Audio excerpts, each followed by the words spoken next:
ઘઉંની હરાજી બંધ કરતા ખેડૂતોમાં રોષ જોવા મળી રહ્યો છે। કડીના છત્રાલ રોડ પર સરદાર કોટન માર્કેટની ઘટના વેપારીઓ દ્વારા ઘઉંની હરાજી બંધ કરતા ખેડૂતોમાં રોષ જોવા મળી રહ્યો છે। કડી માર્કેટ યાર્ડના વેપારીઓ દ્વારા ઘઉંની હરાજી બંધ કરવામાં આવી તો વજન કાંટામાં તફાવત આવતા હરાજી બંધ કરવામાં આવી। પોલીસ કાફલો કોટન માર્કેટ ખાતે દોડી આવ્યો હતો। Kadi cotton market yard chairman director સહિતે પહોંચી મામલો થાળે પાડ્યો હતો। મામલો થાળે પાડી હરાજી શરૂ કરવામાં આવી તો ઘઉંના માલનો નિકાલ કરવામાં આવ્યો અને હરાજીમાં માલનો પોષણક્ષમ ભાવ ન મળતા કેટલાક ખેડૂતો માલ પરત લઈ ગયા હતા। તો ખેડૂતોમાં ભારે રોષ વ્યાપ્યો છે। બીજી તરફ હરાજી બંધ કરવામાં આવતા તે લોકો રોષે ભરાયા હતા અને ત્યારબાદ મામલો થાળે પાડવામાં આવ્યો હતો અને હરાજી ફરી એકવાર શરૂ કરવામાં આવી હતી। સમાચારોમાં આગળ વધીએ તે પહેલા રોકાઈશું એક બ્રેક માટે।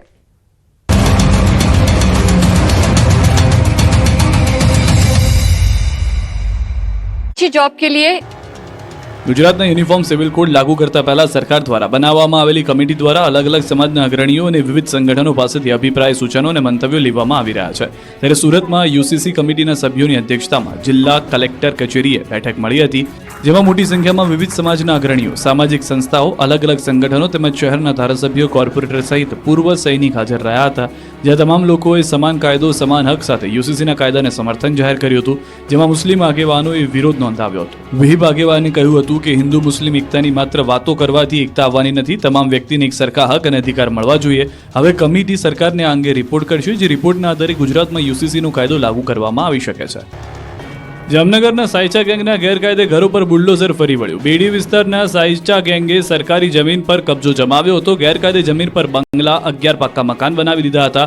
બેડી વિસ્તારના સર્વે નંબર 40માં આવેલી સરકારી જમીન પર દબાણો ખડકીને ગુનેગારો ગુનાખોરી કરી રહ્યા હતા। આ અંગે અનેક નોટિસ છતાં કોઈ દબાણ ન હટતા ગુરુવારે પોલીસ બંદોબસ્ત સાથે મહાનગરપાલિકાની ટીમ બુલડોઝર લઈને પહોંચી હતી। ગેરકાયદે બાંધકામો પર બુલડોઝર ફેરવી મકાનો જમીનદોસ્ત કરાયા હતા। એસપી પ્રેમ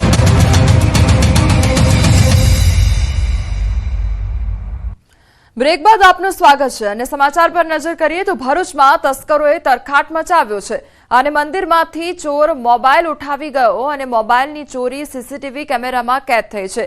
નેત્રંગના જખવાવ રોડ પર આવેલ સ્વામિનારાયણ મંદિરમાંથી 10,000ની મોબાઈલ તસ્કરી જતો તસ્કર સીસીટીવી કેમેરામાં કેદ થયો છે। જો કે દાનપેટી સુરક્ષિત હાલતમાં હોવાથી મોટી ચોરીનો બનાવ નિષ્ફળ ગયો છે।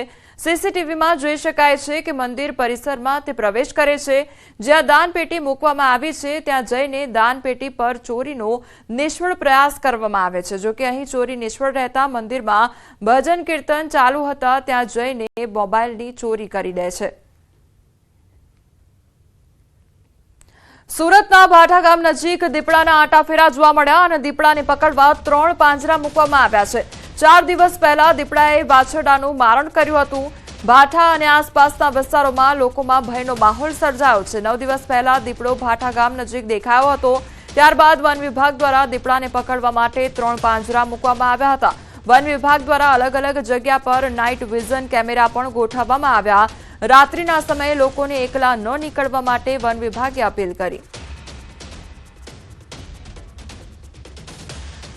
જંગલી જાનવરો ખોરાક અને પાણીની શોધમાં હવે ધીરે ધીરે શહેરી વિસ્તારોમાં જઈ રહ્યા છે। ત્યારે સુરતના ભાઠા ગામ વિસ્તારમાં દીપડો દેખાયાના મેસેજ મળતાની સાથે જ વન વિભાગ દ્વારા દીપડોને પકડવા માટે પાંજરા મૂકવામાં આવ્યા છે। છેલ્લા 1 અઠવાડિયાથી વન વિભાગ દ્વારા સતત આ પ્રકારની કામગીરી કરવામાં આવી રહી છે। દ્રશ્યો જોઈ શકાય છે કે આ પાંજરું છે, પાંજરાની અંદર દીપડાને પકડવા મારણ મૂકવામાં આવ્યું છે। કહી શકાય સુરત સિટી કે શહેરી વિસ્તાર છે તેનાથી માત્ર 2 કિલોમીટર દૂરના અંતરે જ પાંજરા મૂકવામાં આવ્યા છે। અલગ અલગ 2 જગ્યા પર પાંજરા મૂકવામાં આવ્યા છે। અહીંયા દીપડાએ વાછરડાનું મારણ પણ કર્યું હતું, એટલે કે કહી શકાય કે દીપડા ધીરે ધીરે હવે સુરત સિટી તરફ વધી રહ્યા છે, જેને લઈને ચોક્કસ લોકોની ચિંતા વધી છે। કારણ કે 2 વર્ષ પહેલા હજીરા વિસ્તારમાં દેખાયું હતું, ગયા વર્ષે સુરતના અમરોલી વિસ્તારમાં દીપડા હોવાના વિગતો મળી હતી, ત્યારે આ વખતે સુરતના ભાઠા વિસ્તારમાં દીપડો મળી આવ્યો હોવાનો ફૂટપ્રિન્ટ મળી આવ્યા હતા, તેને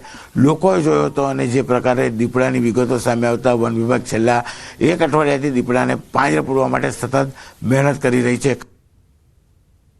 અરવલ્લીના મોડાસા શહેરમાં હડકાયા શ્વાનનો આતંક જોવા મળ્યો છે। રખડતા શ્વાને 15 લોકોને બચકા ભરતા હાહાકાર મચી ગયો છે। રામપાર્ક અમરદીપ સોસાયટી વિસ્તારમાં 15 જેટલા લોકોને શ્વાને બચકા ભરતા ઈજાગ્રસ્ત થયો અને ઈજાગ્રસ્તોને મોડાસા સાર્વજનિક હોસ્પિટલમાં સારવાર હેઠળ ખસેડવામાં આવ્યા છે. શાળાએ જતા બાળકો પર જીવના જોખમે જવા મજબૂર બન્યા છે અને બીજી તરફ મોડાસા પાલિકાની ટીમે શ્વાનને પકડવાની તજવીજ હાથ ધરી છે.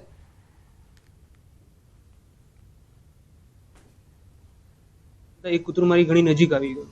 સો મને એટલું નોટિસ ના કર્યું કે આ કૂતરું હડકાયું હશે. સો એ મારી વધારે નજીક આવ્યું અને મને મારા કાવ્સની જોડે બાઇટ કરી લીધું.